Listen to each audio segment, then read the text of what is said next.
AI అంటే మనకందరికి తెలుసు artificial intelligence. దాని గురించి క్యాపిటల్ అంట, హైదరాబాద్ ఏఐకి క్యాపిటల్ అవుతుందంట. మరి ఏఐకి క్యాపిటల్ అని అంటున్నారు కదా, అసలు చూద్దాం ఏముందో. విప్లవాత్మక మార్పులకు కేర్ ఆఫ్ మహానగరం మన హైదరాబాద్ అంటున్నారు. ఇచ్చిన హామీ మేరకు ఏఐకి తొలి ప్రాధాన్యత, స్టేట్లో పెట్టుబడులకు అందరికీ అవకాశము, తర్వాత సాంకేతిక ఆవిష్కరణ లేకుండా మార్పు అసాధ్యం, సమాజంలో క్రమంగా పెరుగుతున్న టెక్నాలజీ వినియోగం, ఏఐ గ్లోబల్ సబ్మిట్లో ముఖ్యమంత్రి రేవంత్ రెడ్డి.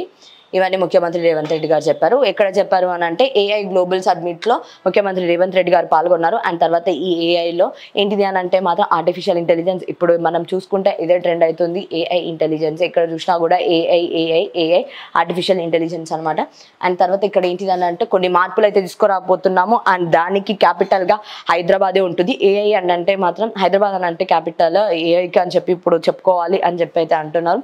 అండ్ తర్వాత ఆయన ఇచ్చిన హామీ మేరకు అని అంటే ఏఐ తొలి ప్రాధాన్యత, సో టెక్నాలజీకి ఎక్కువ ప్రాధాన్యత ఉంటుంది అని చెప్పి ఆయన చెప్పడం జరిగింది. తర్వాత స్టేట్లో పెట్టుబడులకు అందరికీ అవకాశం. స్టేట్లో పెట్టుబడులు పెట్టడం వల్ల వాళ్ళు కొన్ని తీసుకుంటారు, వీళ్ళు కొన్ని తీసుకుంటారు, ఎవరిది వాళ్ళు చేసుకుంటారు. మొత్తం ఇక్కడ పంచుకోవడం ప్రోగ్రాలు అయితే పంచుకున్న తర్వాత మిగిలినవి మాత్రం ఇక్కడ ఇన్వెస్ట్ చేయడం జరుగుతుంది. ఇది మాత్రం పక్కా, ఎప్పుడు అవే జరుగుతాయి కాబట్టి అది చిన్న థింగ్. అది ఎవరి వాళ్ళు పంచుకున్న తర్వాత మిగిలినవి అవి అక్కడ ఉంచుతారు, దాన్నే పెట్టుబడులుగా పెడతారు. ఇది మనం ఎప్పటి నుంచో తెలిసిందే. తర్వాత సాంకేతిక ఆవిష్కరణ లేకుండా మార్పులు అసాధ్యం. సో ఏదైనా సరే కానీ మనకంటూ ఒక మార్పు రావాలి, ఖచ్చితంగా ఆ మార్పు రావాలని చెప్పి మనం కాంగ్రెస్ని తెచ్చుకున్నాము. మరి అలాంటిది మార్పు అనేది ఏఐ మేము మార్పు తీసుకొస్తున్నాము అని చెప్పి చెప్తున్నారు. అది కాదు మార్పు అని అంటే, ఖమ్మం జిల్లాలో ఫ్లడ్స్లో వచ్చిన వాళ్ళు ఎవరైతే ఉన్న వరద బాధితులకు వాళ్ళకి ఫస్ట్ హెల్ప్ చేయండి. అక్కడ ఫస్ట్ మీరు ఏమైనా ఇవ్వాలనుకుంటే వాళ్ళకి సహాయం చేయండి.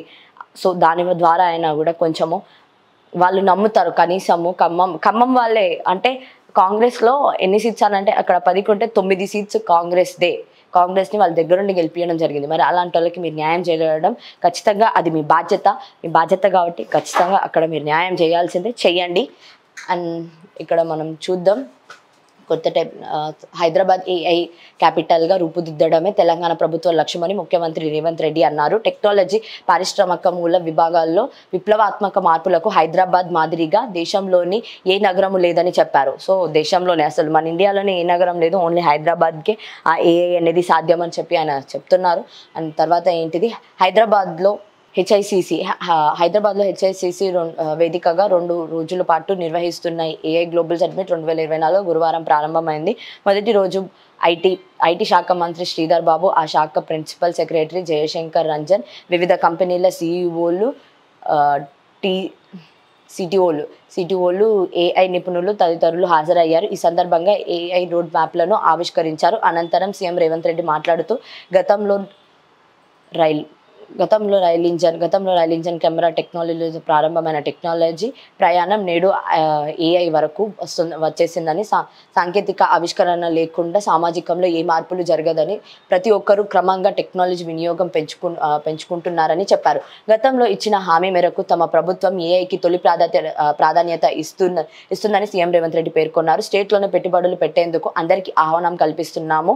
ఆర్టిఫిషియల్ ఇంటెలిజెన్స్, ఇతర పరిజ్ఞానానికి చెందిన వారికి అవకాశాలు ఇచ్చేందుకు తమ ప్రభుత్వం సిద్ధంగా ఉందని వివరించారు. కొత్త టెక్నాలజీతో నమ్మకం, భయం రెండు ఉంటాయి. ఎందుకనంటే ఈ కాలంలో సైబర్ నేరాలు అనేవి పెరిగిపోతున్నాయి. అండ్ మన అకౌంట్లో నుంచి డైరెక్ట్గా మన అకౌంట్లో మన మనీ ఉంటే సేఫ్గా ఉంటాయని మనం అనుకుంటాం. కానీ ఎవడో కాల్ చేసి ఇలా ఓటీపీ అని చెప్తాడు. ఓటీపీ సరే అని చెప్పి మనం ఏదో ఒకటి చెప్పడం వల్ల మన అకౌంట్లో అది రూపాయి ఉన్నా కూడా వాడు మొత్తం ట్రాన్సాక్షన్ చేసుకుంటున్నాడు. సో కొంచెం జాగ్రత్తగా కూడా ఉండాల్సి ఉంటుంది, మనము భయం కూడా ఉంటుంది. ప్రపంచంలో కొత్త టెక్నాలజీ వచ్చిందన్నప్పుడు అందరిలోనూ కొంత నమ్మకం, భయం ఉంటుంది. ముఖ్యమంత్రి రేవంత్ రెడ్డి అభిప్రాయపడ్డాడు.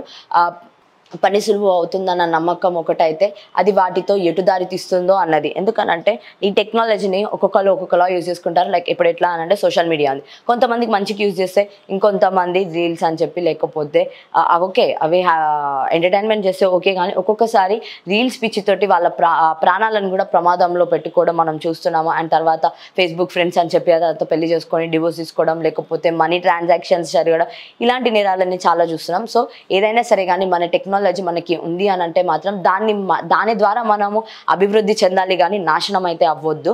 సో ఆ భయం ఎవరికైనా ఉంటుంది. అదే కాదు, ఇప్పుడు మనం చూస్తున్నాము నెట్ బ్యాంకింగ్ అంటాం, నెట్ బ్యాంకింగ్ అని చెప్పి హ్యాపీగా పైసలు మన అకౌంట్లో పెట్టుకుంటాం. ఎవడో ఫోన్ చేస్తాడు, ఫోన్ చేసి మీ బ్యాంక్లో ఇది ప్రాబ్లం ఉంది, ఒకసారి మీ ఓటీపీ చెప్పండి, మీ నెంబర్కి ఓటీపీ వస్తుంది మీ మొబైల్ నెంబర్కి అని అంటే టక్కున మన వాళ్ళు ఏం ఆలోచించకుండా, కొంతమంది ఆ పనిలో ఉండో లేకపోతే ఇంకేదో వర్క్లలో ఉండి వాళ్ళు ఏం చేస్తారంటే టక్కున ఓటీపీ చెప్పేస్తారు. ఓటీపీ చెప్పిన తర్వాత వెంటనే వాళ్ళకు మనీ అనేవి మొత్తం డిటెక్ట్ అయిపోతుంది. సో ఇలాంటి ప్రాబ్లమ్స్ కూడా చాలా ఉంటాయి కాబట్టి సో అందరు జాగ్రత్తగా ఉండండి. ఓకే, మంచిదే, హ్యాపీగా మనం ఇన్వైట్ చేయొచ్చు ఏ వస్తుంది అని అంటే. ఎందుకనంటే మనకు మంచి ప్లేస్ ఉంటుంది, మంచి డెవలప్మెంట్ ఉంటుంది. ఆ ఏఐ వల్ల ఏంటిది అని అంటే అభివృద్ధితో పాటు ఎంప్లాయ్మెంట్ అనేది పెరుగుతుంది. అంతే, ఎంప్లాయ్మెంట్ అనేది పెరుగుతుంది కాబట్టి. తర్వాత 26 కంపెనీలతో ఎంవిఓయులు, తర్వాత అంతర్జాతీయ టెక్నాలజీ సంస్థలతో ఒప్పందాలు, సర్కార్కు అందుతున్న నూతన సాంకేతిక పరిజ్ఞానం, డెవలప్మెంట్, విద్య, ఆరోగ్య రంగాల్లో కీలక అగ్రిమెంట్లు. సో ఇక్కడ ఇంకా గ్లోబల్ సబ్మిట్ తర్వాత ఏంటిదంటే 26 కంపెనీలతో అయితే ఎంఓయూలు అయితే వాళ్ళు రాపించుకోవడం జరిగింది. అండ్ తర్వాత అంతర్జాతీయ టెక్నాలజీ సంస్థలో ఒప్పందాలు, సర్కార్కు అందుతున్న నూతన సాంకేతిక పరిజ్ఞానం. సో ఈ సర్కార్ ఏదైతే ఉంటుందో ఇప్పుడు స్టిల్ ఏదైతే బాగా అంటే లైక్ ఎట్లా అంటే ఇది అడ్వాన్స్డ్ టెక్నాలజీ అని అంటారు. ఆ అడ్వాన్స్డ్ టెక్నాలజీ కూడా ఎప్పుడెప్పుడు మన ఏంటిది తెలంగాణ హైదరాబాద్కి వచ్చేసిందని చెప్పి వాళ్ళు చెప్పడం జరుగుతుంది. అండ్ తర్వాత ఖచ్చితంగా డెవలప్మెంట్లో ఏంటిది అని అంటే విద్య, ఆరోగ్యం అయితే ఖచ్చితంగా ఉన్నాయని చెప్పి అయితే వాళ్ళు మెన్షన్ చేయడం జరిగింది. ప్రైమరీ హెల్త్ సెంటర్లకు స్పెషలిస్టులు, రోగాలకు 5 రకాల వైద్య సేవలు అందేలా ప్లాన్. తర్వాత రొటేషన్స్ విధాలలో అందుబాటులోకి. తర్వాత జిల్లాల వారీగా వివరాల సేకరణ, ప్రభుత్వ పరిగణనలో కొత్త ప్రోగ్రామ్. Okay, super. ఎందుకనంటే ప్రతి ఊర్లోనూ ప్రతి కేంద్రంలోనూ ఇవి ఉండాల్సినవే. ఎందుకనంటే వాళ్ళకి పెద్ద డెవలప్మెంట్స్ ఏమి ఉండవు. అండ్ తర్వాత ఇన్ కేస్ వాళ్ళు ఏదైనా ట్రీట్మెంట్ చేయించుకోవాలి అన్నా కూడా ఒక్కొక్కసారి అక్కడ వసతులు ప్రాపర్గా ఉండకపోవడం, లేకపోతే తగిన మెడిసిన్స్ అక్కడ ఉండకపోవడం అలాంటివి జరుగుతాయి. ఇప్పటికే చాలా వరకు ఏంటిది అని అంటే డెంగ్యూ ఫీవర్స్ వస్తున్నాయి, వైరల్ ఫీవర్స్ వస్తున్నాయి. చిన్నపిల్లల నుంచి పెద్దవాళ్ళ దాకా అందరూ బాడీ పెయిన్స్ అని చెప్పి సఫర్ అవుతున్నారు, లేకపోతే హెల్త్ ప్రాబ్లమ్స్ వస్తున్నాయి. వివిధ రకాల హెల్త్ ప్రాబ్లమ్స్ అయితే వస్తున్నాయి కాబట్టి అందరు జాగ్రత్తగా ఉండండి. ఏదైనా ప్రాబ్లం ఉంటే మాత్రం ఏగో చెప్పారు కదా, ఆల్రెడీ మేము స్పెషలిస్టులను పెట్టుకుంటున్నాము. రోగాలకు 9 రకాల వైద్య సేవలు. సో 9 రకాల వైద్య సేవల ఇప్పటి నుంచి ప్రతి ఏంటిది ఫార్మసీలో మనకి ఏంటిదనంటే ఆరోగ్య కేంద్రాలలో మనకి అవైలబుల్గా ఉంటుందని చెప్పి వాళ్ళు చెప్పడం జరిగింది. తర్వాత నేడు రాష్ట్రానికి శివరాజ్ సింగ్ చౌహాన్ ఖమ్మంలో పర్యటిస్తున్న కేంద్ర మంత్రి బండి సంజయ్తో కలిసి ఏరియల్ సర్వే. సో మనకు అందరికి తెలుసు, మొన్న భారీ వర్షాలు పడ్డాయి. నిన్న నైట్ కూడా వర్షం పడ్డది.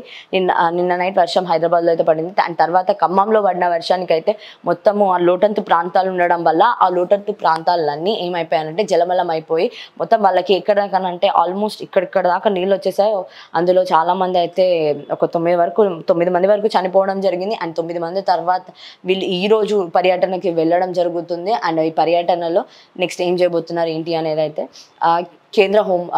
కేంద్ర వ్యవసాయ శాఖ మంత్రి శివరాజ్ సింగ్ చౌహాన్, కేంద్ర హోంశాఖ సహాయ మంత్రి బండి సంజయ్ కుమార్తో కలిసి నేడు ఖమ్మం జిల్లాలో పర్యటన చేయనున్నారు.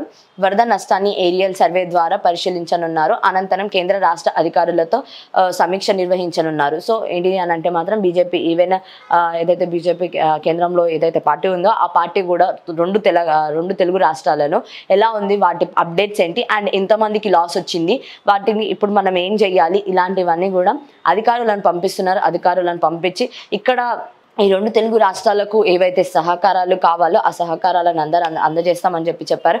అదే కాకుండా విరాళాలు కూడా చాలా మంది ఇచ్చారు. పవన్ కళ్యాణ్ గారు అయితే 7 కోట్లు ఇవ్వడం జరిగింది ఇప్పటిదాకా. అండ్ తర్వాత కొంతమంది నటులు కూడా ఇవ్వడం జరిగింది. మహేష్ బాబు ఇచ్చారు, ప్రభాస్ ఇచ్చారు, అండ్ తర్వాత కొంతమంది ఇలా ఇవ్వడం జరిగింది. వరుణ్ తేజ్ ఇవ్వడము, అండ్ ఫస్ట్ స్టార్ట్ చేసింది కూడా శర్వానంద్ గారు స్టార్ట్ చేశారు. అండ్ అదే కాకుండా చిన్న పిల్లల నుంచి కూడా ఈ విరాళం అనేది స్టార్ట్ చేశారు.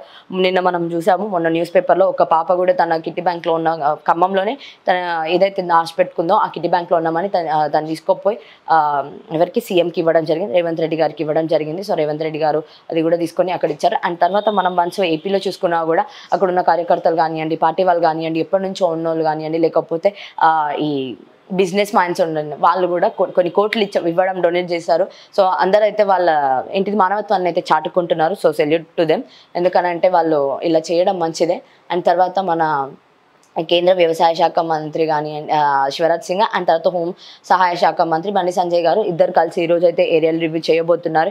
ఏరియల్ రివ్యూ చేసిన తర్వాత ఎంత నష్టం వచ్చింది ఏంటి అనేది ఏరియల్ రివ్యూ సర్వే చేసి ఆ తర్వాత దాన్ని ప్రాపర్గా ఎస్టిమేట్ చేసి ఎంత అవుతుంది, ఎంత బడ్జెట్ ఇంకా కేటాయించాలి, తర్వాత ఎంతవరకు వచ్చారు ఏంటి, మరి అందరికీ ఫుడ్ అందుతుందా లేదా, ఆ బురద అంతా ఎట్లా క్లీన్ చేయాలి, ఇలాంటివన్నీ వాళ్ళు అయితే సమీక్షించబోతున్నారు.